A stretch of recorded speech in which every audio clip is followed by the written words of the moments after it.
Thank you very much for joining us today. We are going to talk about gastrointestinal health as a root cause, and technically it will be talk about leaky guts. We have, and I'm Nyla Goldenberg from Functional Endocrinology, who have been doing functional medicine for probably 10 years at least. So we are going to talk about leaky guts as a root cause of chronic disease, causes of leaky guts, R5 program, and different useful tips. The leaky gut by itself is a concept of increased mucosal membrane permeability, and that can be acute or chronic. And acute happens as an adaptive mechanism. For example, if you have some kind of acute gastrointestinal infection or toxin, then your body increases the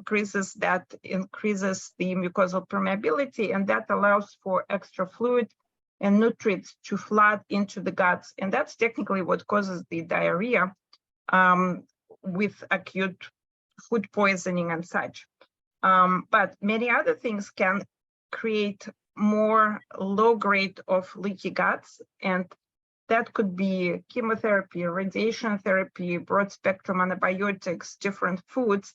And because of that low grade reaction, it's not necessarily going to cause diarrhea. In fact, many times it will be constipation, but it becomes more pathological at that point, and that can lead to a lot of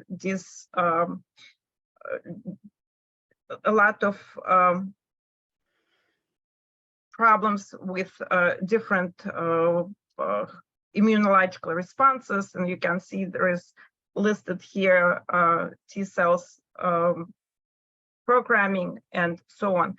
And as a result, that can lead to release of inflammatory cytokines, gut barrier disruptions. So things that are not supposed to be absorbed starts getting absorbed, and that can lead to tissue and target damage, creation of antibodies, and bacteria translocation, which means the different bacteria move to wrong part of the guts, and as a result, that creates autoimmunity and many other complications. Clinically, it will be presented as bloating, constipation, diarrhea, or such. And effects of leaky guts, for example, about 39% of diarrhea predominant IBS patients, which is irritable bowel syndrome patients, have increased intestinal membrane permeability. And these patients demonstrate higher pain intensity in their guts. Patients with eosinophilic esophagitis have increased permeability in the esophagus. There is as well strong connection between leaky guts and leaky brains, and patients with Alzheimer's and Parkinson's are known to have a higher chance of having leaky guts. And in diabetics, intestinal permeability was significantly increased compared to healthy cohort. So what causes leaky guts? Allergy and intolerances. So if you are allergic to something and you're going to eat it, or if you are intolerant to some foods, for example, people may be intolerant to different parts of milk, casein, more likely than whey protein. But if you repeatedly drink milk, it can create the leaky gut situation. Gluten by itself increases intestinal permeability for several hours, even if you don't have intolerance or allergy. But if it's just for a couple hours, that's considered to be almost normal reaction. But if it's continuous, persistently, then it will become more like a pathology. Processed foods and glyphosates are known to interrupt gut barrier and cause leaky guts, and cause deficiency in iron, cobalt, molybdenum, copper, other rare metals. And frequently the diagnosis of celiac disease and glyphosate presence could be exactly the same. So therefore, in many people with intolerance to, for example, gluten, we are not sure if it's intolerance to gluten or is it presence of glyphosate that can affect and create very similar symptoms.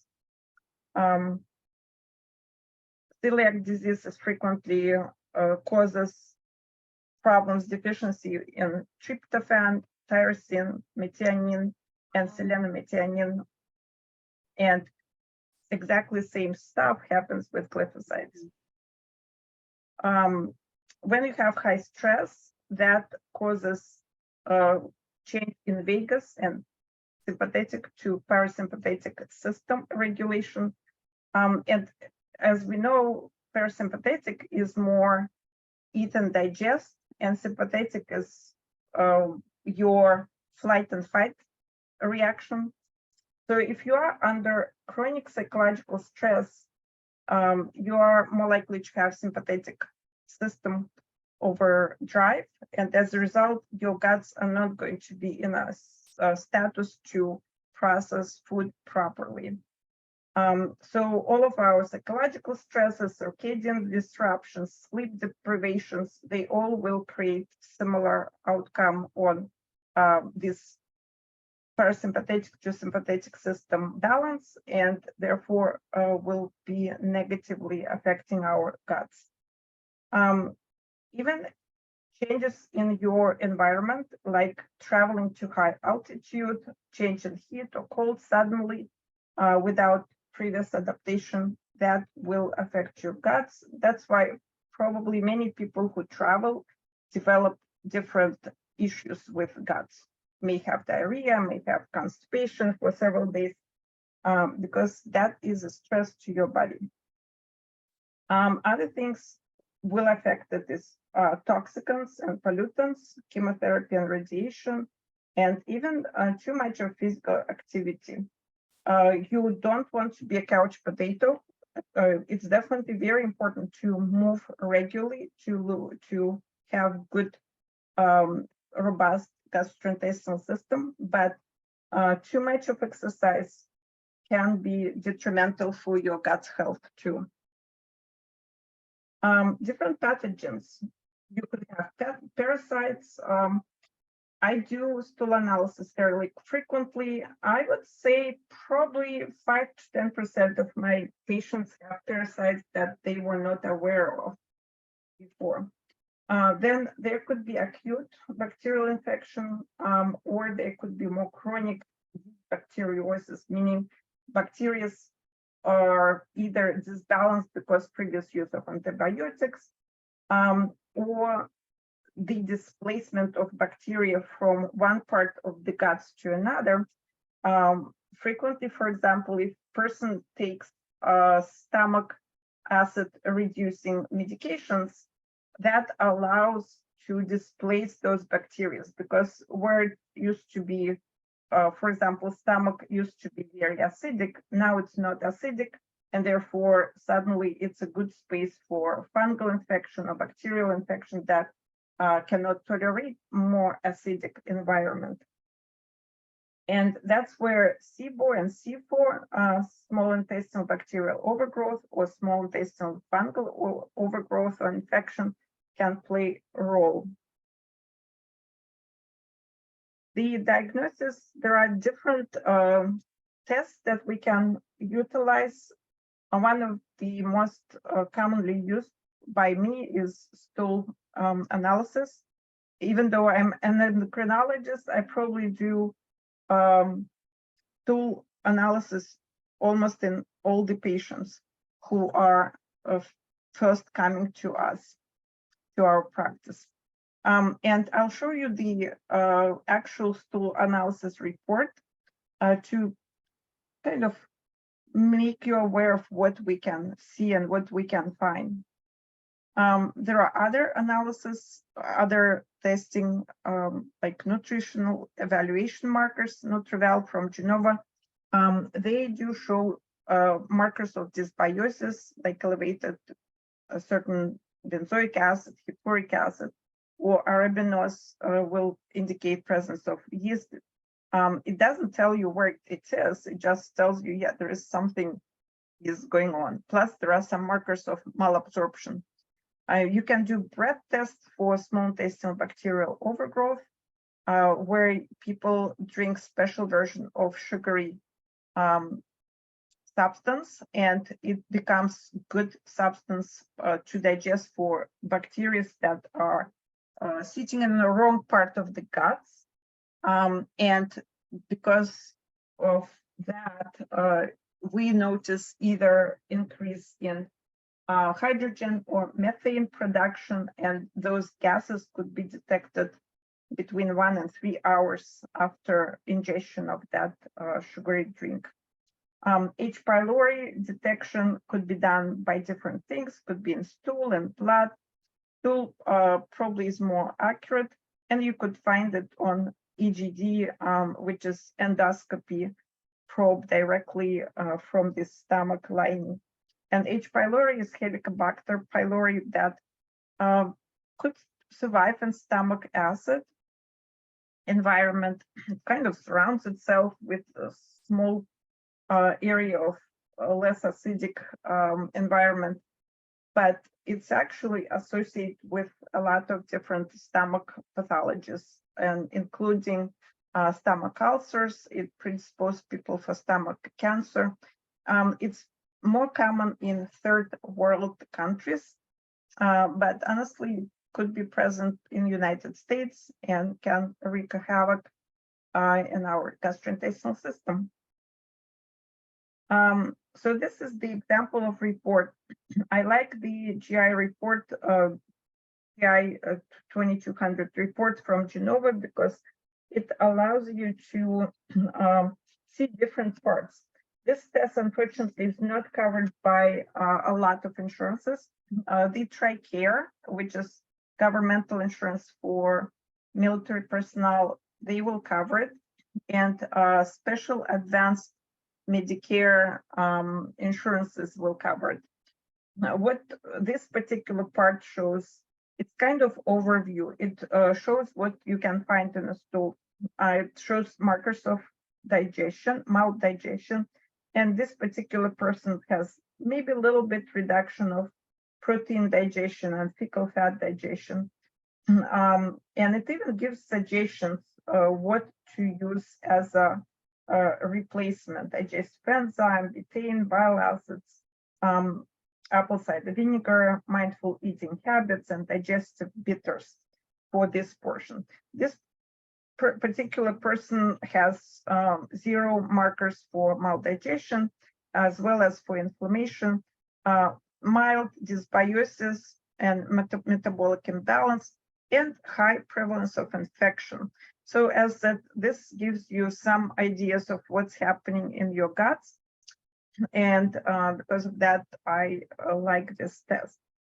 More information will be provided to you about your microbiome.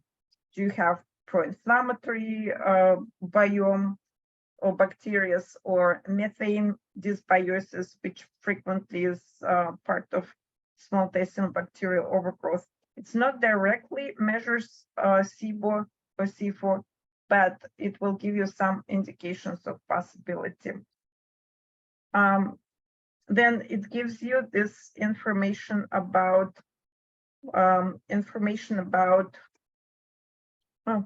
where your pancreatic elastase, your digestive abilities, how your body able to digest proteins, fats. It gives you inflammation marker with calprotectin, maybe ability to create a protective immunoglobulin A, which is fecal secretory IgA, and it could be either too high or too low to be abnormal. You always want to have things in the green rather than in yellow or red. Metabolic is a lot of things support your colonic cells, and butyrate is one of those. And you want that butyrate to be in green rather than here. It's more like on a verge between yellow and green. And short chain fatty acids are actually, again, food for your colonic cells. They are frequently produced by good bacteria. And if you don't have enough of that, it will be kind of creating interruption in your colonic cell repairment. So you may want to consider replacing and butyrate, for example, or other short chain fatty acids. And it's very easy to do. And butyrate, a good source of that is ghee or butter. And short chain fatty acids could be part of resistant starch, which is interesting. Starch is starch, but a resistant starch can provide good food for your bacteria that will produce later on those short chain fatty acids. So you can see other species that live in the colon, and this balance could be seen. You can see actual, here it's blastocystis species, which is one of the parasite. You can see other things like ringworms and tapeworms, but usually those are not detected. But once in a while, as I said, I do see a special blastocystis that somehow comes up more frequently than others. And then you will be able to see if there is a fecal occult blood, which can indicate presence of more serious pathology, and will definitely indicate a requirement for colonoscopy or EGD to find the source of that. Zanulin is one of the chemicals that goes up when people have leaky guts, and that's is interesting test to check. I don't see too often truly elevated zanulin, so at this point I actually stopped measuring that, but probably depending on the person, you can do that or not do that. So that's what stool analysis from Genova looks like. There is another company that's test called GI Map, has somewhat similar results. What I like about that, it provides you as well with antibodies, IgAs, in the stool toward gluten. So it will tell you if you have intolerance to gluten based on your stool analysis. And that's cool. Of course, you can take that test through the blood, but when it's in stool, it becomes more powerful in a sense.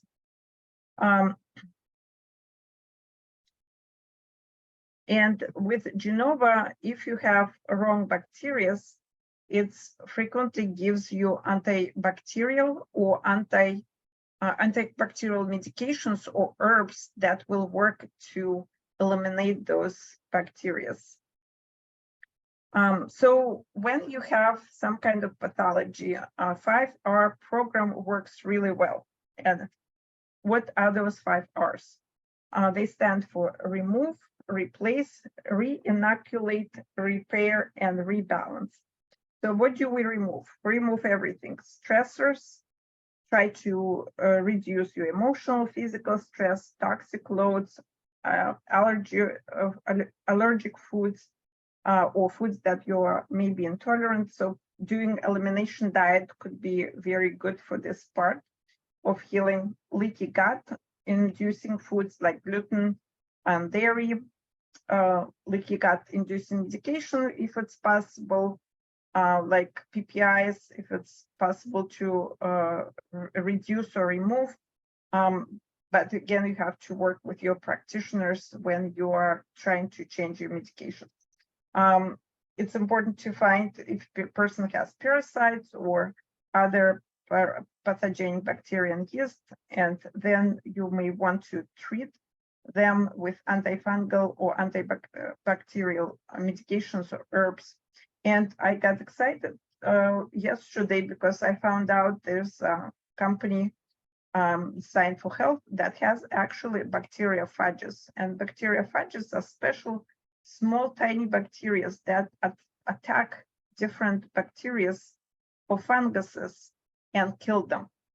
So instead of taking antibiotics, you can take bacteriophages that are specifically will kill certain pathogens, and it will be leaving alone all the good stuff in the guts. Because what happens when you take antibiotic, herbal or regular antibiotics, it can kill not only bad stuff, but it will kill good stuff as well. And then you have to re-inoculate again. But bacteriophages potentially can be specifically killing pathogens and not affecting the good stuff, good bacteria. So what do we replace? We replace chloric HCl because our stomach acid is very important for digestion of food and for signaling to your small intestine, to pancreas. That change in pH becomes a signal for down the road digestive juice production and so on. So you want to have some amount of stomach acid to be able to do that. Then bile, many people after surgery for gallbladder end up with bile deficiency, and we can see that by presence of fat in the stool. And fat in the stool could be either because deficiency in bile or because of deficiency of pancreatic enzymes that help you to digest fat. Pancreas makes enzymes not only to digest fat, but to digest proteins and carbs. And therefore, you could utilize pancreatic replacement therapy. There are several medications that are available through insurance. They're ridiculously expensive, like Creon, pancreolipase, and so on.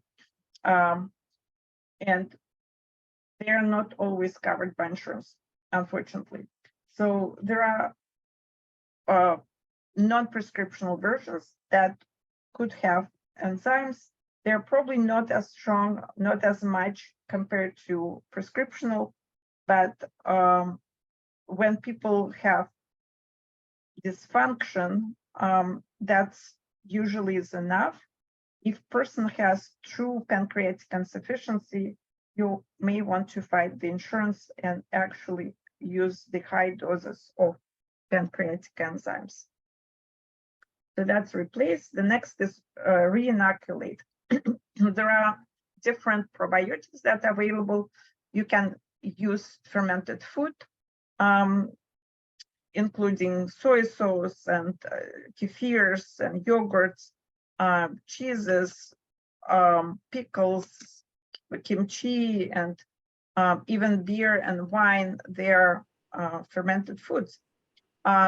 Unfortunately, you have to watch for histamine reaction. Many people who have intolerance to histamines cannot tolerate those fermented foods. And histamine reaction, you can consider having that if you get itching and if you have hives and similar reactions. That could be from, of course, allergy, but it could be just intolerance to high histamine foods. So important to discriminate one from the other.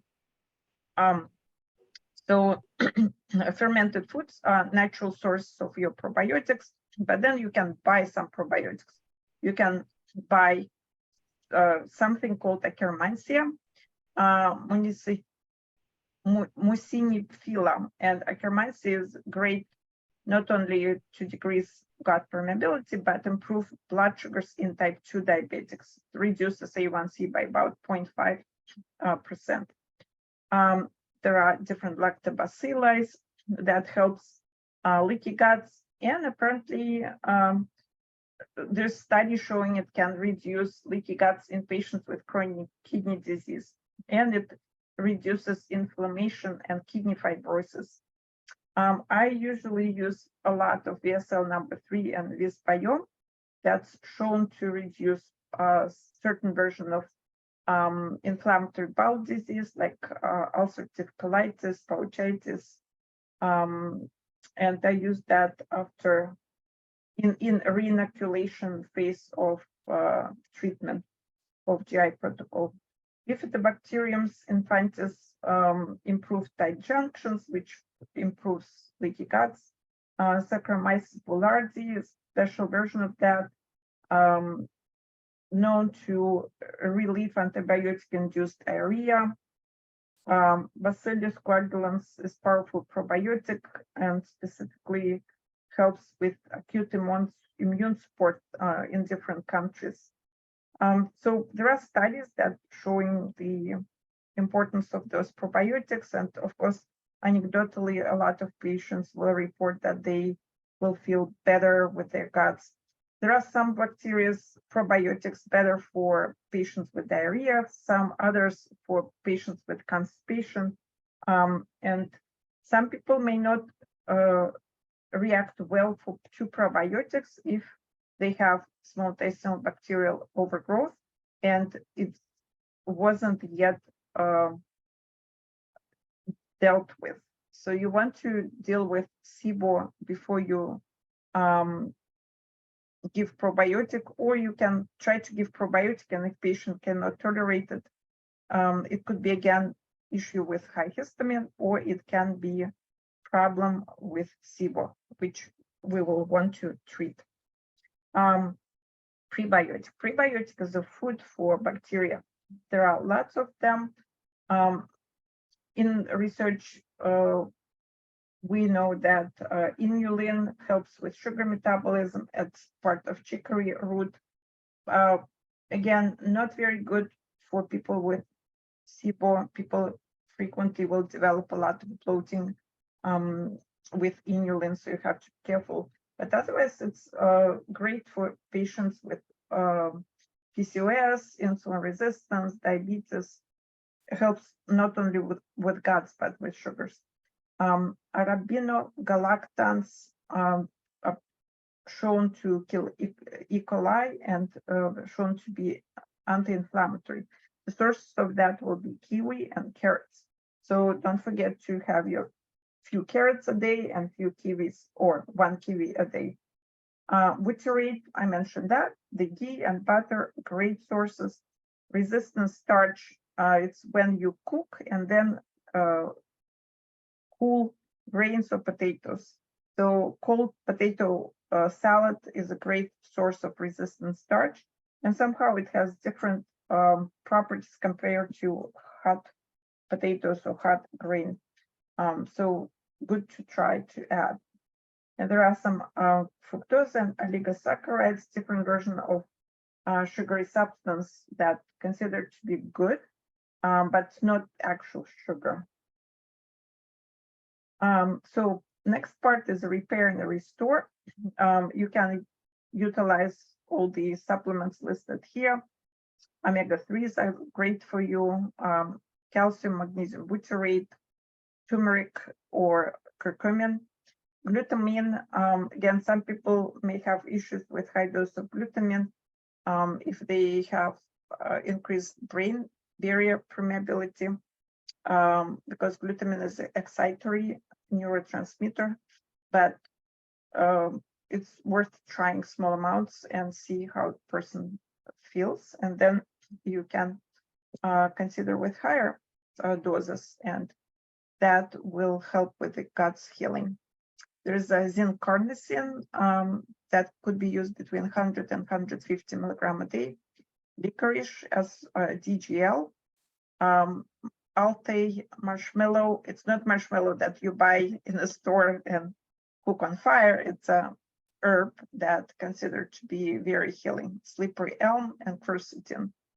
Quercetin is excellent antihistamine, great for senescent cell reduction, so has a lot of properties. So quercetin is great tool to have on board and maybe take more regularly, even beyond of gastrointestinal repair and restore. Rebalance. What do we want to rebalance? Everything. We want to rebalance your gut-brain connection, your emotions, stress, and sleep. Where it could be great to have some kind of prayer or thankfulness before a meal, because when you do that, you center, you ground, you go from your sympathetic tone to parasympathetic tone. And that will help you to digest food better. Gurgling before meals activate your vagus nerve, which is parasympathetic. And because of that, it will help you again with food digestion. So working on rebalancing of your emotions and stresses, super good part and important part of your healing process. So in summary, increased gut permeability is important root cause of chronic disease. It is treatable through a 5-hour program. Is it easy? No, it's not. It could be repeated several times and may need to be repeated several times. But it is still important to try to do that rather than not to do that. And we want to support our gut health not only with nutrition, but with a reduction of stress, improved sleep, and we talked about the food and supplements. This is it for today. And we'll stop sharing and stop recording.